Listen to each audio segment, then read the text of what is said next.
Now let's understand the lines of NCERT book regarding this oogenesis. So here also same thing it is given what we have discussed in the previous video. The process of formation of a mature female gamete is called oogenesis, which is markedly different from spermatogenesis. Oogenesis is initiated during the embryonic development stage when a couple of million gamete mother cells called oogonia are formed within each fetal ovary. No more oogonia are formed and added after birth. These cells start division and enter into prophase 1 of the meiotic division and get temporarily arrested at that stage called the primary oocyte. Each primary oocyte then gets surrounded by a layer of granulosa cells and then called the primary follicle. So now let's see this. What about that granulosa cell? Just remember, we have discussed that in the ovary egg nest is there, and inside the egg nest only one cell it is forming or it is behaving as the primary oocyte. Then what about the other cell? They are losing the capacity of being the reproductive one. So that's why they are having the function as the protective cell and they are forming the protective layer around the primary oocyte. And now the primary oocyte with one layer of granulosa cell, it is called as the primary follicle.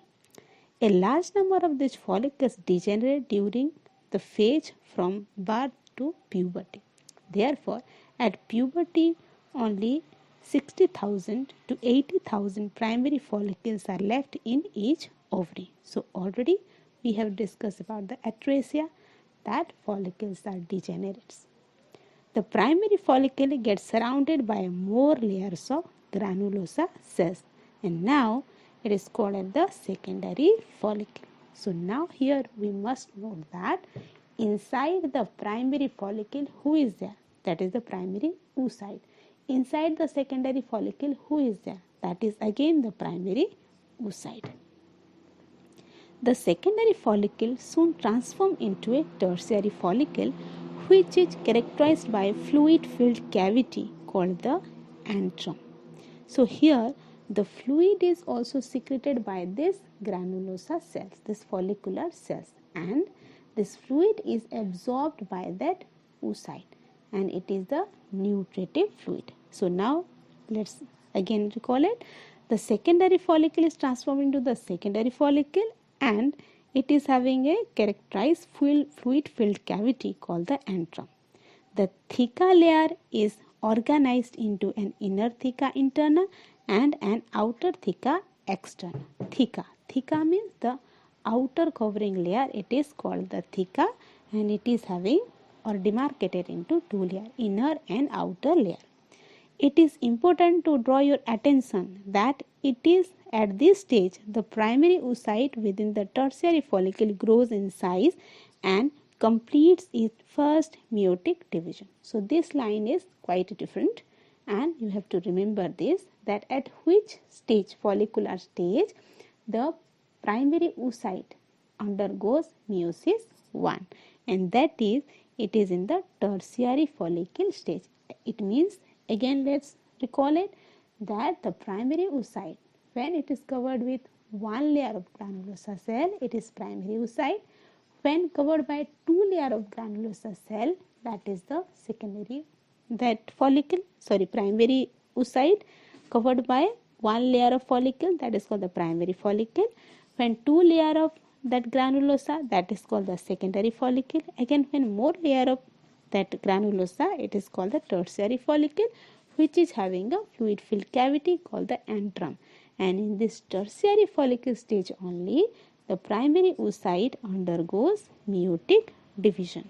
So this meiotic division is an unequal division resulting in the formation of a large haploid secondary oocyte and a tiny first polar body. And again we must remember here that in the tertiary follicle only the secondary oocyte is also present. The secondary oocyte here it is having more cytoplasm but the second smaller that body is originated, that is called the polar body, that it is having very less amount of cytoplasm. So what is the significance of polar body? Already we have discussed in the previous discussion. So at present we are not very certain about this function, that whether it is, sorry, not the function, whether it is degenerates or maybe it is dividing. Which one? The polar body. The tertiary follicle further changes into the mature follicle or Graafian follicle. So inside the tertiary follicle, the primary oocyte divides into the larger secondary oocyte and smaller polar body, and this is by meiosis 1. And now it is surrounded by more granulosous layers, and it is called as the Graafian follicle. The secondary oocyte forms a new membrane called the zona pellucida. The Graafian follicle now ruptures to release the secondary oocyte, and this process is called ovulation. So the secondary oocyte, it is released from the Graafian follicle, and this is the secondary oocyte. In case of human being, when the ovum is released, it is surrounded by a number of egg envelopes. So let's know what are the egg envelopes.